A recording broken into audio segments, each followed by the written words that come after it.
ดีครับนาทิตครับครับสวัสดีครับหมอรวยFCแฟนช่องสุขคนนะครับผมเอามาดีมาตามในทางอาจารย์พุทธการเนาะครับผมโอ้ผมว่าเคยยินข่าวอันเลขอาจารย์เพิ่นเข้าทักแท้โอ้ยเขา82ตัวเน้นๆแล้วบ่ต้องกลับเพิ่นว่าวันตัวเน้นเพิ่นเลยว่าแม่นบ่แมนครับเน้นเพิ่นแล้ววัน82เต็มๆแล้วอืมบ่ต้องกลับเพิ่นว่านะมันก็ครับเนาะแมนครับยินนั่นว่าอันอาจารย์ไปขอบังไม้ว่าเจ้แมนก็ที่หมอรวยบอกเพิ่นแล้วว่าอาจารย์ขอตัวตนหยังก็สะเดาก็บักขามนี่มันก็มีแต่น้อยเด้อมันจะก็น้อยเท่าเจ้เพิ่นเปลี่ยนไปทางหน้าวัดเบิ่งกันนะต้นมันมีต้นตะเคียนอยู่หั่นแน่ต้นตะเคียนหักอยู่หั่นเนาะ อืมงานใหญ่อยู่หันนะเพิ่นก็เลยล่องไปมื้อเช้านี่แหละเพิ่นเห็นสองคู่นี่เน้นเลยมีตัวตะเคียนน่ะเออสองคู่นี่เน้นเด้อของแม่ตะเคียนนะอืม73 75โอ้นี่คือแม่ตะเคียนเนาะแม่น73 พุ่มไม้75เลยเน้นพุ่มไม้ซ้ำแม่นบ่ๆฮะพุ่มไม้เนาะพุ่มบ่เคยเอาเดียแม่นเป็นของแม่ตะเคียนอืมเออเพิ่นเห็นเจ็ดผมเลิกก็ไปเจ็เห็นอยู่บ้านก็ดสามไปเออ แม่นครับก็ไปเบิ่งอยู่ดอกตะเคียนเพิ่นน่ะก็ว่าอาจารย์บ่เคยขอเที่ยวซั่นเพิ่นว่ากกขามบ่เคยกกอันขอเจียกระเดาเพิ่นก็มีแต่น้อยหลายอันเด้ลองเบิ่งมาให้เลยนะอาจารย์ว่าซั่นน่ะเออผมก็เลยไปเบิ่งให้ได้เกรด3เกรด5เนาะครับแม่นครับคือว่า4ตัวเพิ่นให้มากันที่ตัวผู้ใดอยากลองก็ลองเบิ่งเด้อ27352เกรด35เนาะเอาสองใส่2735อืมอืเพิ่นให้3ตัวมบ่เพิ่นให้มา3ตัวบ่บัวครับบ่มีเนาะอืมแมนครับอืมอันนี้เด้อเพิ่นบอกว่าเพิ่นมาเห็นอยู่ต้นสะเดา02มางกลางเพิ่นเน้นน้อยเลยเพิ่นบอกตัวนี้อื02นี่มคือน้อยอย่างเดียวไปมัก02สายน้อยนะ02เพิ่นมาอืม02หาน้อยมาชัดมาคุณบ่แม่นเพิ่นบอกอยู่หม่องคนละบอกผมเพิ่นบอกเน้นเลยน้อย02ตัวเดียวผู้ใดมักสายน้อยอืนะมอืมอืมครับแต่ก็การเบิ้ลให้เพิ่นนำนี่เด้อเจ็ดๆเพิ่นว่าอาจารย์ว่าคืออืมักเบิ้ลมกับผู้นำใจเพิ่นนะเด้อคือเป็นสิมักบอกเบิ่นเด้อแม่น อืมห้วยเพิ่นก็มักเบิ่นเถอะนะลองเบิ่งเด้อเอา77ไว้นำแหน่เพิ่นว่านะคือตัวเน้นเพิ่นก็คือ73 75แค่นั้นแหละอืมตัวมัก ตามลาวตัดออกมาก็สิมีหยังเหรอก็มี27 35 23ก็มีอืมโอ้35ได้ลืมเนาะ35 27 52 32นั่นตัวอืมอันอืมเนาะใน4ตัวนี่แหละเนาะแต่ว่าตัวเนี้ดีๆมันครับ75 73ก็75เนาะตัวเพิ่นเห็นอยู่เป็นแม่นตะเคียนชัดๆเนี่ยแม่เพิ่นว่านเพิ่นเพิ่นบอกเอามาจากแม่น้ำแม่นเลย เอามาจากแม่น้ำบ่แม่นบ่เพิ่นว่า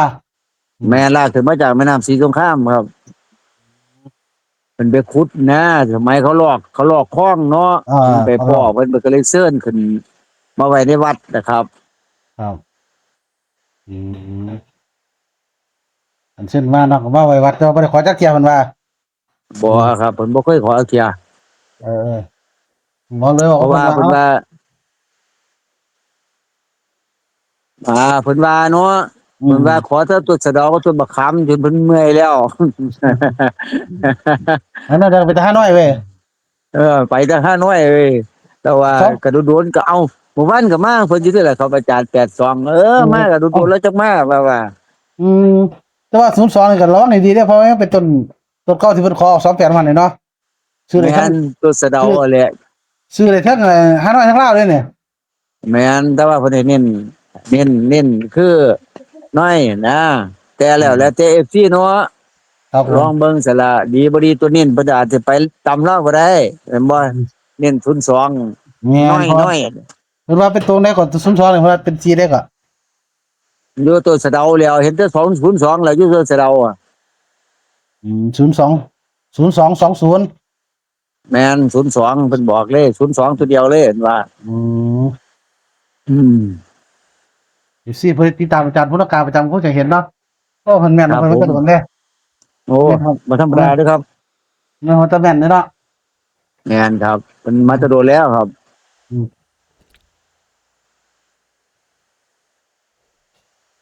อืมเน้นมาตรเดินแล้วเนาะอืแม่มนครับผม FC ผู้ใดมักในทางของเพิ่นนะครับก็ติดตามให้ดีเอาด้วยได้มาแล้วก็ไว้ปอกเนาะนะครับครับผม ฝากกดไลค์ฝากกดแชร์นะเดี๋ยวอีกตามอีกทีหนึงสำหรับนาซิดเนาะเด็กไทยก็ได้เด้อเนาะนาซิดบ่ครับนาซิดก็เข้าคักคือกันว่าหั่นเลขแม่นเขาห35ลายท่านหลายอาจารย์อยู่ครับน้องแบงก์ก็ให้ไปแล้วไทยเนาะครับผม น้องแบงก์ให้ไปแล้วเด้อไทยอืม ให้แล้วครับเพราะว่ามันฝันคือเก่าเสียงผู้เก่าไงแม่นอืมที่บักวิทย์หลานมันว่า มันบ่แม่นผู้ใดดอกเรียกปู่พะนะว่า คือพ่อใหญ่พ่อยมพ่อข่อยแหมโอ้มันฝันคือกันมันว่าเฒ่ามาขออยู่นำแล้วกูสิไปอยู่หน้าบ้านดอกมันมีต้นหยังดอกอยู่หั่น2ต้นน้อยๆเด้อืเป็นต้นมต้นพวกนั้นพอท้องแม่ใหญ่ก็มาอยู่หั่นนำพะนะว่าเมื่อเนี่ยคืนมันบอกข่อยว่าเจ้าอยากได้โชคบ่อยากได้ แล้วมันบอกข่อยกูมาขออยู่นำเจ้าไปเอาธูปนำปู่หลวงอาจารย์มาจุดธูปขอนำเพิ่นเด้อว่านั้นบอกข่อยเมื่อคืน เด้อโอ้นาบางวิทย์นี้กับฟันฝันบ่แม่นคือกันนี่บางนี้กับฟันแม่นคือกันนี่นาวิทย์ฝันว่าเป็นพ่อกับแม่เจ้าแม่นที่มาบอกผมแบ่งเนี่ยโอ้เป็นซั่นแม่นบ่เพราะว่าแบ่งมันขออยู่แม่มันน่ะมันเออเว้าอยู่ดิว่าขอพ่อผู้ใหญ่ขอปู่มันน่ะว่าเออนั่นแหละบัดนี้มันว่าจากเจ้าอยากได้มื้อแลงหรือมื้อใดแล้วก็ได้เจ้าไปขอเอาธูปไปขอจุดขอเลยมันน่ะว่าบางนี้กับฟันแม่นคือกันนี่เจ้าน่ะมันฝันเห็นบักซ้อมารัฐบาลไทยอายุบักซ้อ53ปีนั่นแหละแกก็ได้แต่ว่าไปลงซองกันบ่แม่นกับมันฝันว่าบักแบ่งขับรถ มอไซค์เขาหักตายแค่อายุ29ปีก็ออก62ของมันดีเพิ่นนี่นะครับครับแสดงว่าแม่บักนี้นเนาะก็ครับผมเดี๋ยวสิตามให้ครับมันไปเฮ็ดงานอยู่บักกันอืมของไอ้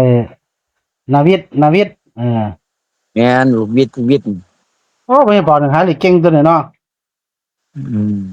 แต่ถามวัจะพูดนนั้นลูกแม่นน้ำร้านไปแล้วเอาทั้งลูกน้ำร้านแล้วเอาแต่พูดแม่นๆแล้วจะพูดแม่นมาลงแต่ให้คนต้องในตัวเนี่ย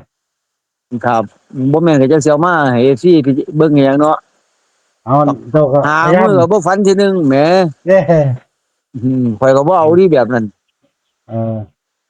โอ้หามาแบ่งปันพี่น้องหาทางโคราชนั่นครัเด้อบผมพี่น้องทางโคราชเฮาผู้ใดแม่นๆนะว่าเดี๋ยวซื้อที่โทรสุดตาม เนี่ยเป็นซี่ครับผู้ใดผอยากได้มเลขเด็ดๆก็ติดตามเทิงไอ้ปอบพระรวยหมอเอารรู้จะถช่วยได้ได้เนาะนะครับครับติดตามกันผมเลขสองครับผมแนวทางทั้งสองช่องนี่ก็สิแบ่งปันกันไปทั้งสองช่องนั่นแหละครับผมผู้ใดครับติดตามหมอรวยก็ไอ้ปองนี่บ่ผิดหวังเนาะ ครับเดี๋ยวผู้ใหญ่เนาะต่อไปเนาะมาให้มาแล้ว แม่เด้อแม่เมียมาแล้วนะครับเดี๋ยวเอาลงให้ครับผมนะครับครับผมเมียกับเขากันว่าเดี๋ยวเขาบ่ เขาแล้วเนาะบ้าน82หามือหามือซ่อนเลยเด้อสำหรับผู้ใหญ่นี่แหละมื้อที่6แล้วเมียเฮาติเนี่ยดตามเบิ่งให้ดีแม่นตั้งแต่วันพุธครับแต่ว่าเพิ่นสิมาออกตัวแปลงเนาะสังเกตลงเนาะแม่นของเพิ่นอยู่ออกเป็นแปลงเด้อครับแนวทางผู้ใหญ่นะครับ แต่ว่าเขาตลอดแต่ว่าออกตัวแปลงแต่ว่าวันมันสิมีวันจันทร์เนี่ย70เต็มๆเนาะกับวันพฤหัสนี่ที่ข่อยลง3663เต็มๆน่ะนอกนั้นเป็นแปลง2มื้อ3มื้อน่ะครับผมครับติดตามผู้ใหญ่ติดตามอาจารย์ผู้ลังกาบ่ผิดหวังนะค ครั รับบ ผม ก็สรุปมาได้ก่อนอาจารย์ผู้ลังกาไปต้นเมตะเคียนเห็นเลข73กับ75ชัดๆเนาะ งาน2คู่กับเพิ่นว่าเพิ่นจะเอา4ตัวให้เอา2735แม่นครับแม่นเพิ่นย่างกลับบ้านแล้วมาเหลียวเห็นอัน02อยู่กกสะเดาชัดเลยเพิ่นว่าเพิ่นว่าอาจจะเป็น5น้อยเด้อตัวนี้02นี่แต่ว่าเพิ่นก็ติดมักเกียดแห้งว่าซั่นมื้อนี้ก็ลองเบิ่งแม่นครับผมหรือผู้ใดจะเอา02ไปเล่นลาวก็ได้คือเก่าแม่นบ่แม่นครับผมแม่นคือกันแหละครับแต่ว่าตัวนี้นี่73กับ75เนาะครับเน้น73 75ครับผมขอบคุณที่ได้หลายเด้อครับเด้อเดี๋ยวโทรไปเย็นครับสวัสดีครับ